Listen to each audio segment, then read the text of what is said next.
اللہ الرحمن الرحیم۔ السلام علیکم دوستوں، میں ہوں حافظ اکرام الحق۔ دوستوں، ایک دفعہ کسی شہر کا قاضی مرغی لینے کے لیے بازار گیا۔ دکاندار دکان بند کر چکا تھا۔ وہ ایک گاہک کے لیے مرغی ذبح کر کے اس کا انتظار کر رہا تھا۔ قاضی صاحب نے کہا کہ یہ مرغی مجھے دے دو۔ دکاندار نے کہا، قاضی صاحب میں آپ کو یہ مرغی نہیں دے سکتا، میں ایک گاہک کے لیے مرغی ذبح کر کے اس کا انتظار کر رہا ہوں۔ قاضی صاحب نے کہا کہ تم یہ مرغی مجھے دے دو۔ دکاندار نے پھر کہا، قاضی صاحب میں گاہک کو کیا جواب دوں گا؟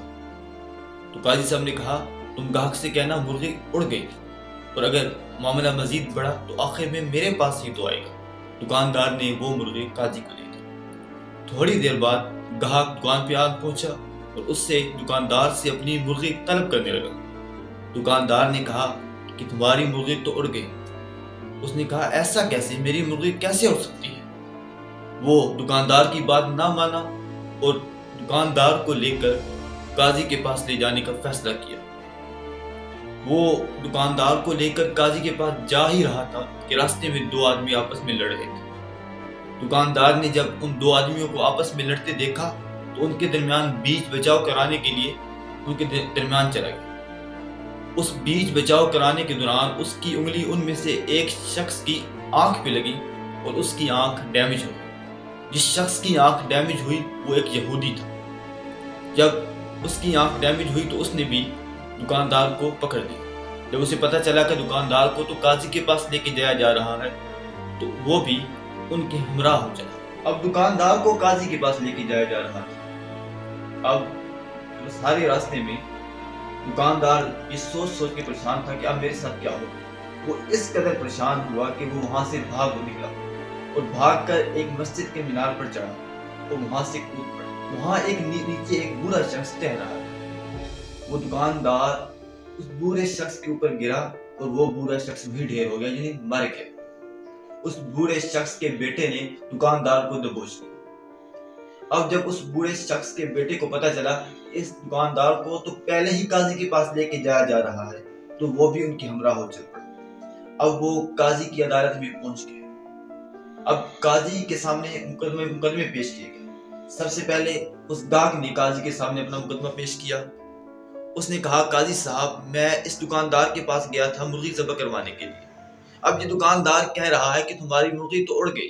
قاضی صاحب آپ بتائیں میری مرغی کیسے اڑ گئی؟ قاضی صاحب نے اس گاہک کو غصے سے دیکھا اور کہا، کیا تمہیں مرنے کے بعد زندہ ہونے پہ یقین نہیں ہے؟ اس گاہک نے کہا، جی قاضی صاحب مجھے بالکل مرنے کے بعد زندہ ہونے پہ یقین ہے۔ تو پھر قاضی صاحب نے اس سے کہا کہ تمہیں مرغی کے زندہ ہونے پر کیوں نہیں یقین؟ اب وہ سوچنے لگ گیا، پریشان ہو گیا کہ کہیں مجھ پر تو کفر کا فتویٰ ہی نہ لگ جائے۔ تو اس نے قاضی صاحب کا فیصلہ تسلیم کیا اور اس نے دکاندار کو معاف کر دیا۔ اب دوسرا مقدمہ یعنی اس یہودی کا مقدمہ قاضی صاحب کی عدالت میں پیش کیا گیا۔ اب یہودی نے سارا قصہ سنایا۔ کیونکہ یہودی کے لیے قصاص نصف مقرر تھا تو اس لیے قاضی صاحب نے یہودی کا ماجرا سنا۔ قاضی نے فیصلہ سنایا، کیونکہ دکاندار نے یہودی کی ایک آنکھ پھوڑی ہے تو اس لیے نصف قصاص دشوار ہوگا، اس لیے دکاندار یہودی کی دوسری آنکھ بھی پھوڑ ڈالے، بدلے میں یہودی دکاندار کی ایک آنکھ کو پھوڑے گا، اس طرح اس کا نصف قصاص ادا ہو جائے گا۔ جب یہودی نے قاضی صاحب کا یہ فیصلہ سنا تو اس کے تو طوطے اڑ گئے، یعنی وہ بکھلا گیا۔ اس نے قاضی صاحب کا فیصلہ سننے کے بعد سوچا، اس نے کہا کہ اگر میری دوسری آنکھ بھی ڈیمیج ہو گئی تو میں تو کہیں کا نہیں رہوں گا۔ تو اس نے بھی قاضی صاحب کے فیصلے کو مانتے ہوئے یہ دکاندار کو معاف کر دیا۔ اب تیسرا مقدمہ یعنی اس بوڑھے شخص کا مقدمہ پیش کیا گیا۔